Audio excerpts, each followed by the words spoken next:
options out there. You can get analysis paralysis really easily. And my first um, option is use what you are using right now if it works for you. If you are using an Excel spreadsheet to track your income and expenses and your mortgage payments, and that works for you, and you are getting the loans and you are getting your taxes done quickly, and it's not stressful, continue using that until it doesn't, fit what you need anymore. If you are anxious about it and you want to have the more detailed tracking and the reports that come out and everything, then maybe it's time to look at a different software. And then there's a lot of property management softwares out there right now that offer the accounting piece to it, and they are okay for for some time. But if you have a big, you know, uh, portfolio and you have some flips over here and you have some long term here and short term here, it may not be the best for all of your stuff to be at once. And you can use, QuickBooks is what is my go-to, because most of the people I talk to want to scale big within the next couple of years. And so we just go ahead and go to QuickBooks for that. But if you already have like Buildium for your property management software, you can absolutely use the accounting piece in there. But just remember, property management software is built for property management, and the accounting piece is kind of an afterthought. So it's not always, the best option. It's sometimes clunky and everything. And a lot of people are intimidated by QuickBooks because it is a lot. There's a lot to it. But if you just commit to taking, one little chunk at a time, then you can become familiar with it and be a pro at it in no time. So your software for your bookkeeping system is the backbone where you need to be, and just make a quick decision on that. And if you don't have anything at all, then go with something free like Google Sheets or Excel, to just get your income and expenses from your bank statement every month and just throw them on there until you kind of realize more of what you want out of your reporting, for you to see on a monthly basis. Um, and that's where we start out there. Um, Another big thing is creating separate accounts. I see this a lot with newer investors. We're told by the gurus, just start, just start. You don't have to have your LLC, together and all that other stuff. And I agree with them. But let's make a separate account. If you have your business set up and your EIN and your all your documents together, I absolutely would say go to set up a business account. But if you don't, set up a separate personal account to keep your income and expenses outside of your personal expenses. The separation just makes things so much easier during tax time. You don't have to think about it as much, and when you're going through it, all that. And then, of course, if you ever get audited, and there's lots of audits now, general liability audits, IRS audits, all of that. It's just best to have your personal expenses out of there, because people are going to be looking at your books at some point, if you get big enough, and you just don't want that question to be there. And then lastly, you just start recording your income and expenses. And I'm going to talk a little later about SOPs. Once you get kind of these three core things together, you want to move into standard operating procedures to make sure you do the same thing every month, because the consistency in doing that is much easier. You can hire a VA to help take some of that pressure off and help you out some there as well.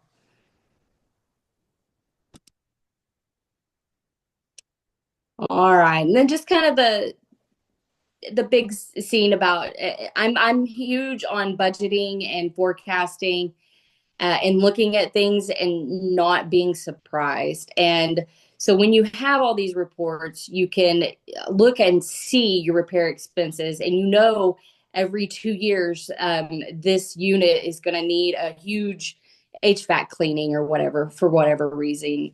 And then you can also, budget for your CapEx expenses and look at that, and you can see, okay, we haven't, we haven't had a water heater in 10 years in this unit. We're probably going to need a water heater soon. Just things like that. And you can look at that, and you can use it to create your maintenance schedule and just be proactive about all these expenses. And that really helps you make better decisions and look at your cash flow. It's always been, cash flow versus appreciation, but if it's a negative cash flow, that's hardly ever going to trump, the appreciation part of it. So you need to know all of this stuff to see if your cash flow is actually working out, because cash flow is way more than just your monthly mortgage and insurance payments. And this kind of, getting your income and expenses tracked and in the software, in Google Sheets, will help you look at this big picture and make those decisions a lot easier. And then here's where we look into our standard operating procedures. And I'm looking at this now and I'm like, this is so wordy. I probably should have shortened this a little bit for us.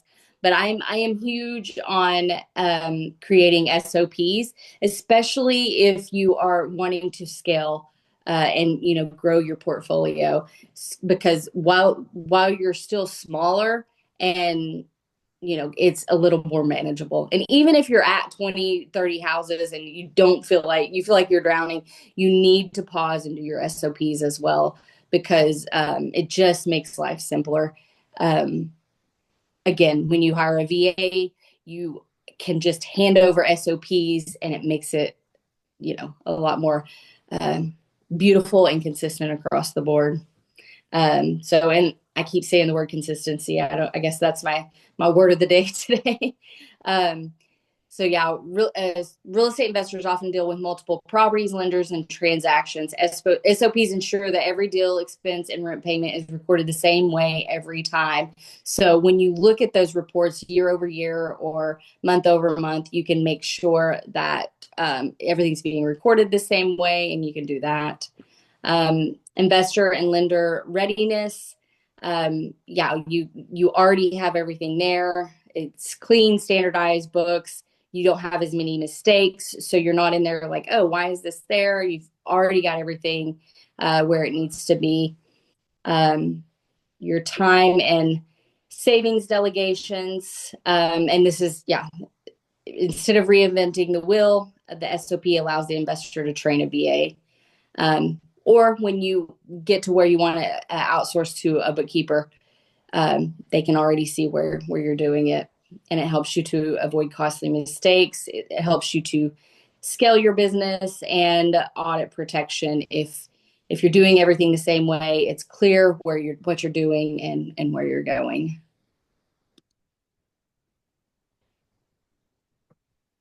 Okay, and this is what I've been talking about.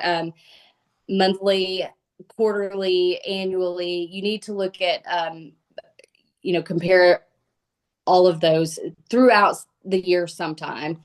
Your profit and loss statements. So your profit and loss is your income less your expenses, and it tells you where you're at. And I think a big part of your profit and loss statement gets lost in the chart of accounts, and it's where a lot of investors get stuck. Their mindset gets in there and they're like, what am I going to do? Where am I going to code this? Is it a repair? Is it a maintenance? I don't know. Where is it?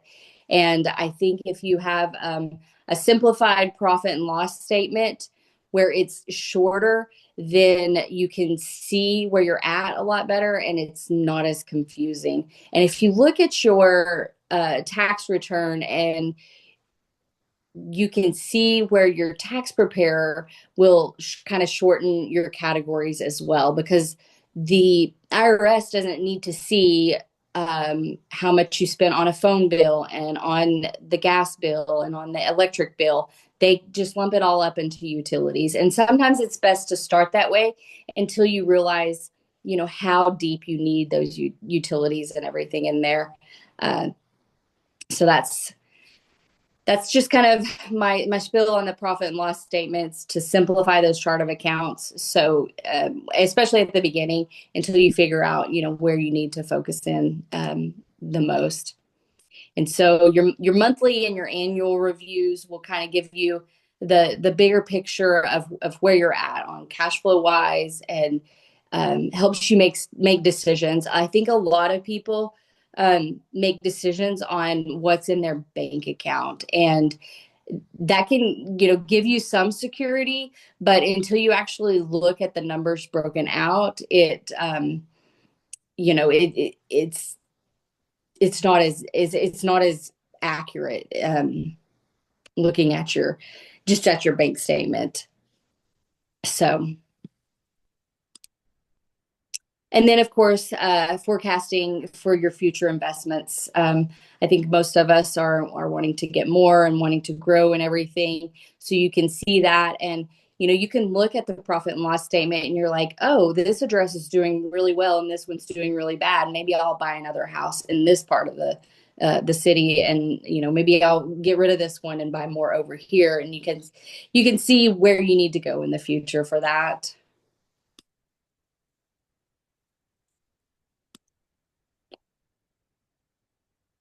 Okay, and so the three biggest myths about do-it-yourself bookkeeping. The first one is just simple data entry. I can handle it myself, and I believe that you can, but sometimes you need a little extra confidence boost and help with it, and that's why I've created the DIY bookkeeping course. We'll talk about here in just a minute.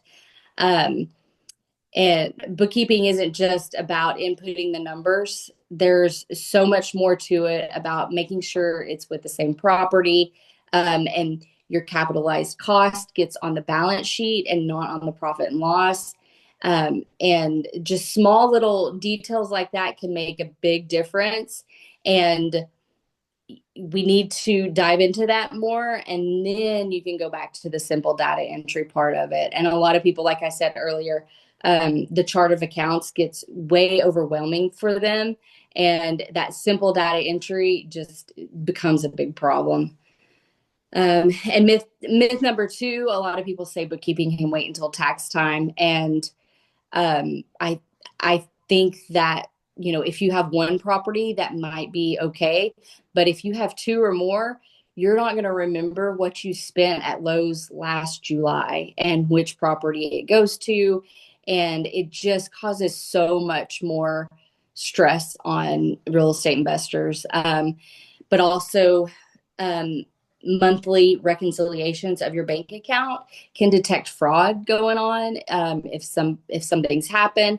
We live in a world of subscriptions. Everybody needs a subscription for their property management software. They need a subscription to their accounting software. All of these subscriptions, and then they have the monthly masterminds and all this other stuff. And I really feel like the monthly reconciliation helps you see where your money is actually going, and those small leaks can get plugged back in May of 2024 when you realize you're still getting charged for that mastermind that you had thought you had quit and everything. So monthly reconciliations are big in helping real estate investors see where their money actually is going every single month. And the myth number three, I don't need a system. I'll just figure it out as I go. I was tried to be this person in my own real estate investing, because I was like, oh, I've done bookkeeping. I've done this. I'll get it done. And no, I procrastinated way too late. And we ended up our very first property, we ended up losing quite a bit of money on it, because I was like, oh, it's fine, it's fine, it's fine. But at the end of the year, because we just had one property our very first year, but at the end of the year, when I, got the bookkeeping done in January, I realized we were doing terrible on that property, and it was just a money pit, and so many other things were going on. I didn't realize it. So I needed the system. I needed to do it monthly instead of waiting till tax time. I don't mind throwing myself under the bus. what did they say? The cobbler's shoe, or the cobbler's kids never have shoes. Yeah, I was doing the same thing in my business, and I needed to get the system done and do it every single month. Even though I knew how to do it, I needed to actually implement it, and it screwed me over on our first property. But we're 5 properties in now, and we're doing a lot better. So I can attest that it does work. So I have raced through this presentation, and I'm almost done. But I can also I can look at the questions right quick. I can also share screen on the DIY bookkeeping course and show you kind of how that's laid out as well if you want more on that. So Elizabeth, how do I add liabilities? So it depends on which software you're using. If you're just using a Google Sheet or Excel, you can just put another sheet at the bottom and do your balance sheet there and add everything up there. In QuickBooks, I would do it as a journal entry, and in most accounting software, I would do it as a journal entry. I know I haven't used Stessa very much, but I know they are just a single entry system, so they don't have journal entries, and their way of doing that is a little bit different. So I would have to look into your actual software for that. But most software you could do a journal entry for. And then Liz also said, so I give food to my tenants. How do I write this off? That's a question for your tax preparer. Um, if you were to come to me, I would put it in a category by itself and let the tax preparer make the decision between you and them. Expenses have to be ordinary and necessary for your business, and there are some cases that this might be ordinary and necessary. But you would have to talk to your tax preparer if that would be able to be deducted against your income. And was there one more question or no, I don't think so. Oh, there is another question. What do you think about the system the bank provides?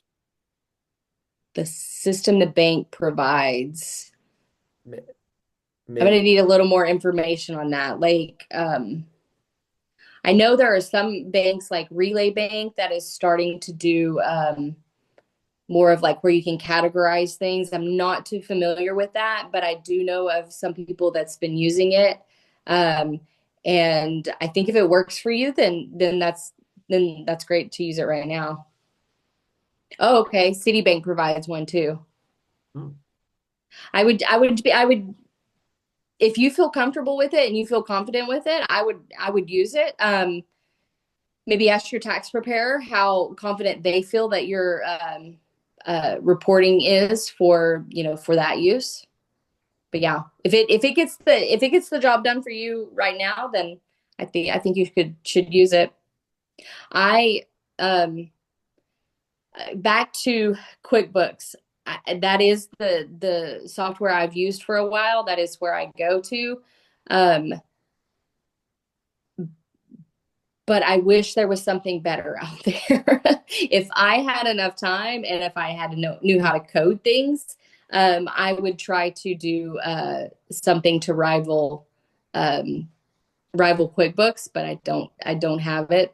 I was hoping Stessa, and maybe one day Stessa will be there because I've used it a little bit, and I think Stessa is on to a really, really great thing.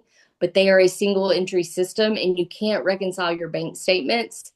So you don't know if you're getting all of your transactions in there or not. So you might miss out on some deductions, or you might possibly accidentally duplicate some transactions, which could hurt you as well.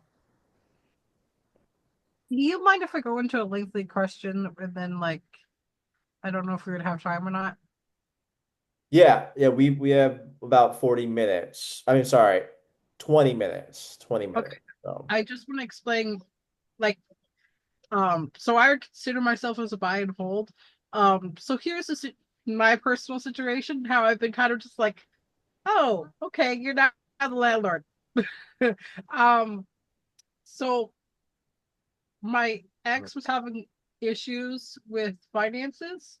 Um, because he's my ex-husband, I didn't want to see my kid out on the street because he just is not making his wise decisions right now. So he's moved into my couch. So I have like two tenants because my fiance basically said, "Oh, well, if he wants to prove that you're being fair and equal, that I'm going to give you 1,000. He gives you 1,000. We're both sharing." And so that's why I'm like, okay, well, I'm giving them food, I'm giving them hydro, I'm giving them heat, I'm giving them basically a place to live, taking all their expenses and putting it underneath me. Then it goes into the question of, because I'm working on the dissolution of marriage, but even though we've already had our first mediation, we're still in the process of getting completely divorced. Um, and I'm kind of hoping that happens soon. So like, do I put it into an LLC? Do I wait? Do I put all the fact that I'm trying to like help him with like food and cost and all that into like I don't know if I'm making a lot of sense. At this point, Liz, I would keep it all separate in a separate account, and until you have time to speak to your tax preparer to see what they think. There might be a little excuse me, there might be a little legal liabilities in there as well that you might need for that as well. But yeah, I would just keep it in a separate account until you get a final call from the CPA that Okay. that or the enrolled agent that prepares your taxes. Okay. Cool. Any so though this is a good time for anyone who maybe joined us a little late or joined us in the beginning who does have any questions. Feel free. This is the time to unmute yourself and ask. And I can ask some questions too. Does anyone have a bookkeeping system that they're unsure of? If you have any questions about like what accounting software you might need to use, or if you're Yeah. unsure about that, or I can do that too. I do have uh I can share a screen and show you the bookkeeping course that I've created and give you a little peek behind what all's in that. Yeah, I mean, I think that would be a great idea. Actually, I do have one question, Sarah, and I don't know, maybe you know it, maybe not, but um, processing, right? Processing rents, payments, how would you go by doing that? And what software, I guess, have you had your experience, and what was the best in your experience? So I have actually personally for ours, I've used several of them. Um, just to get a sense of them and everything. I've used and when I was with the developer, I used Appfolio. Mhm. Uh, I think it's very robust, but you need to be a very large uh, investor before you invest in that. Mhm. But I've used Buildium, Mhm. and it was decent, but I just felt a little lacking. It was kind of clunky on some parts of it. And now I used a Veil as well, which I loved a Veil for a couple of years. Mhm. But now I have moved over for about 6, 8 months. I've moved over to Turbo Tenant, Okay. and it Yep. is really smooth, especially for online leases and doing all that other stuff. It's one of my favorites right now. I haven't used their accounting piece. I've been wanting to go in there and do that on the side as well, so I can do that. But yeah. That's funny. Yeah, the Turbo Tenant is someone who I know them pretty well, and I would have to agree that their system's super smooth. They've done a really good job at, yeah, at collecting rent Mhm. and being able to do that. Yep. Yep. There was another question from Brian. I actually do know Brian. Brian, do you feel comfortable unmuting yourself, or you want me to read the question for you? Eating. Okay. All right. So, you wanna, yeah. Go ahead, Sarah, if you wanna. So, Brian, my course is simple, basic accounting right now. I do mention fix and flips in there, and I am working on adding bonuses that will address fix and flips and wholesaling and all that as a different piece of it. But I do have a monthly subscription where I'm calling it the Power Hour. Every Thursday we meet and I answer people's questions, and that might be good for it too. Is you can start that, and then um, weekly come in and ask more detailed questions about uh, how to track your fix and flips or fix and holds, any rehabs, all that. Yeah. So uh, short answer on that is yes, it's in development within the next couple of weeks to being included in there. Nice. Awesome. Thank you. Thank you. All right. Anyone else have any questions? You can raise your hand. You can unmute yourself. Um, if you can actually put in the chat, do anyone in here own more than two properties? Oh, that's a good question.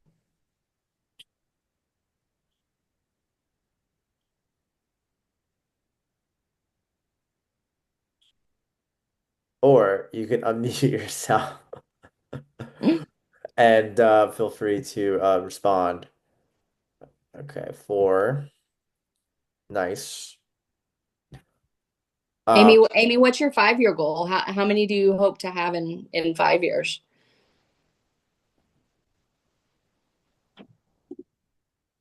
Two. So you want to sell off some. That's a good goal. Core has three. Perfect, perfect. Great. All right, all right. And And I'm sorry, go ahead. no, go ahead. No.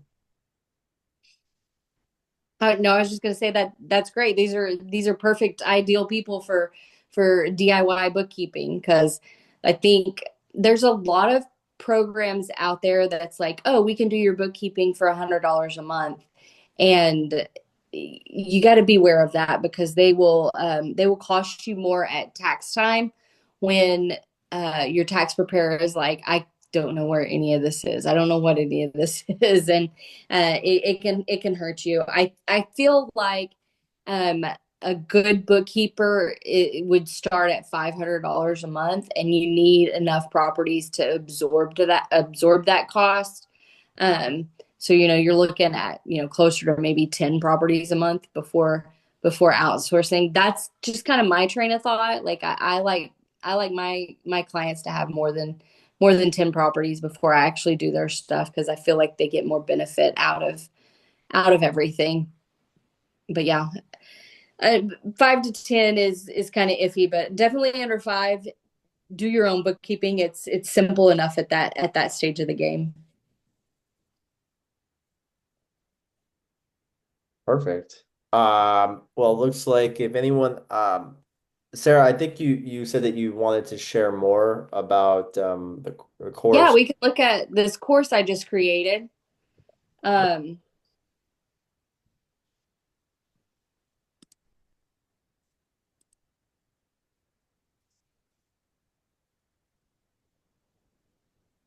I'm gonna stop sharing for just 1 second. Okay. while I log into it.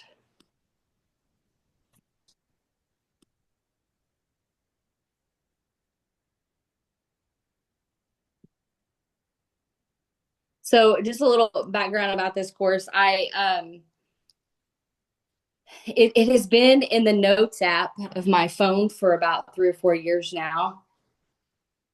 And I was like, oh, somebody else will do something. And people have done amazing courses out there. But I started recording myself for my team. And I was like, you know what? A lot of people need this. So I decided to share it with the world.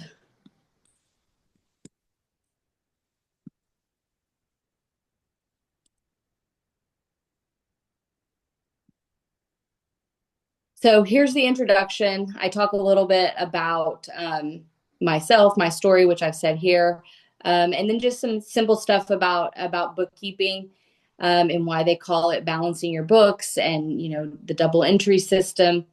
I think a lot of people get confused on credits and debits when you get into doing journal entries and stuff, and that's because the bank, when you go to the bank, they've always credited your account when you've added money in, because that's what it is to them. You put money into their business, and it's a liability to them because they have to give it back to you. So they credit your account. But when you get into your own books and you add money into your checking account, it's a debit.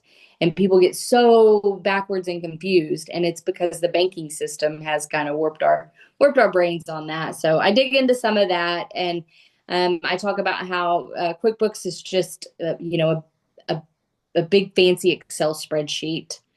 um, I talk about, so the during the course I go through an actual real life company, and I talk a little bit about the company that we go through in this year, and I have a quick reference guide that you can download this, and you can follow step by step and mark it off as you complete all the things. And this looks like, oh yeah, it's very simple. But the step 3 right here, you're going to spend a lot of time on this because you're going to do this 12 times. This is 1 month for one bank account. And so you just go through this a lot of times. And I walk you through that. And I walk you through on how to make decisions on some transactions. And it's specifically in here for QuickBooks, but you could easily adapt this to other things, figuring out theirs. But yeah, we go through creating a QuickBooks account, doing the class. And I didn't say that earlier. The class tracking in QuickBooks is why they have such good reporting in QuickBooks. Like you can, like there's a Zero or FreshBooks or Wave. They're a lot cheaper uh, for doing your for accounting software, but you can only track 1 or 2 product lines, which would be properties. And once you get past 2 properties, then it's just not going to help you anymore. But we said all that, and the biggest part, as I was talking earlier, is the chart of accounts overview. I spend I think about 20 minutes here in just talking, or no, it's about 10 minutes. I shortened it down so you wouldn't be too bored. But just talking about how to classify things and how to put everything where they need to be.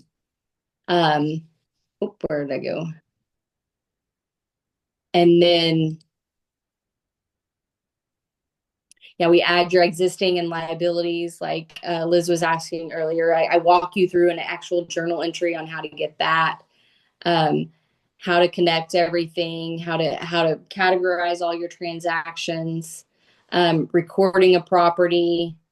And then there's a step 5 here that it's I don't know where it's at. It hasn't been updated. We made some changes to it, but it's running your reports and how to read it and how to ensure all data is accurate, and looking at that to make sure you don't have anything in the wrong spots there.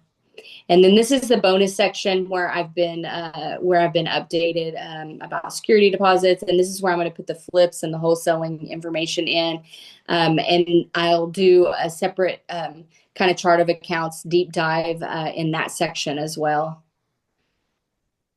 But this is the basic course. There's 18 lessons, and if you kind of you can walk through it with me side by side in your own, and get your books cleaned up. And it takes 2 hours to watch all the videos. I would say it would take about 4 to 5 hours, throughout a couple of weeks to really do your own bookkeeping and get it ready.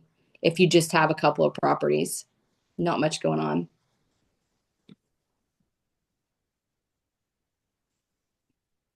Is it? Eric has.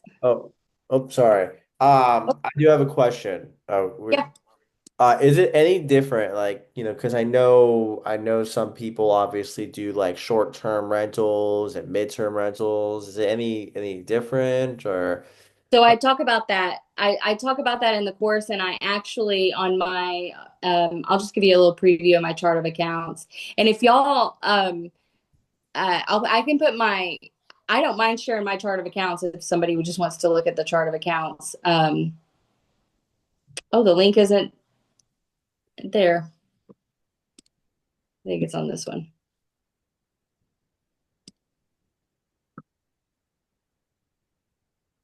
Well, I was going to show you my chart of accounts.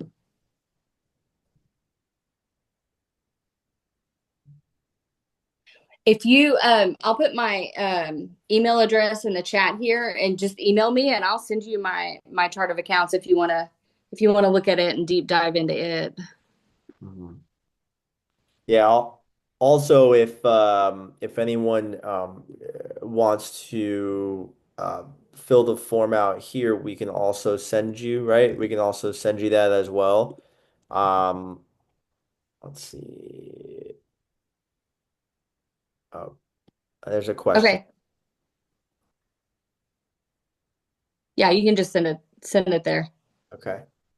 There is a question there. Okay. How is your course? Maybe how much is my course? So the base price is $750, but I'm running a special for tax season right now until March 15th for 50% off. I think Eric has a link to share if you're interested in Yes, purchasing I the will. course. And if you're watching this in a replay, it's March 15th, 2025. Um, If you're watching it outside of that date range, message me. You can find me on Instagram, rei.solutions.with.sarah. Message me over there, and I'll let you know if I have any codes or bonuses going. We can probably Awesome. I also think it's pretty neat how you have like you said once a month, right? You get on a group call. weekly Oh, weekly on Thursdays. Yeah. I had started that kind of with some people a few months ago.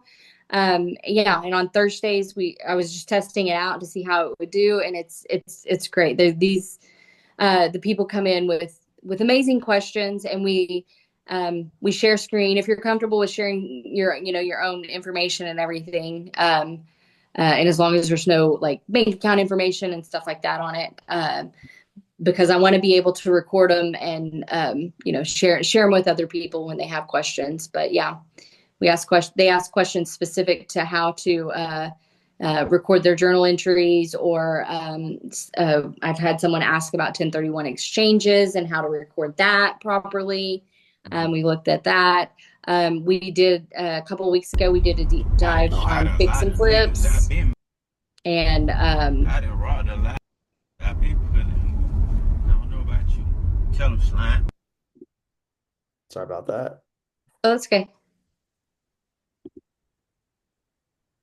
But yeah, All right. Okay. Sorry, yeah, that was just someone who's unmuting their cells.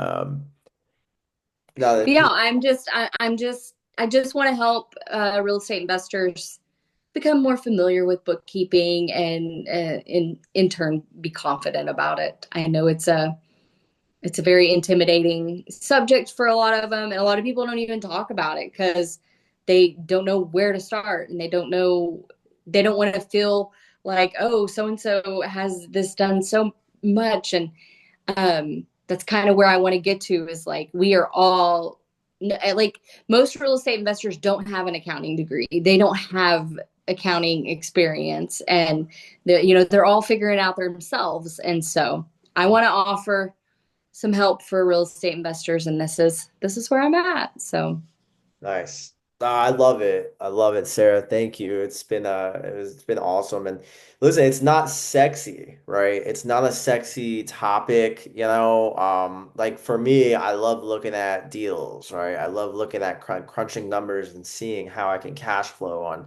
the properties that I'm looking at, or if it makes sense, like that gets me going, but like bookkeeping or anything to deal with inputs and outputs, I don't know. I'm not that good at. So I agree.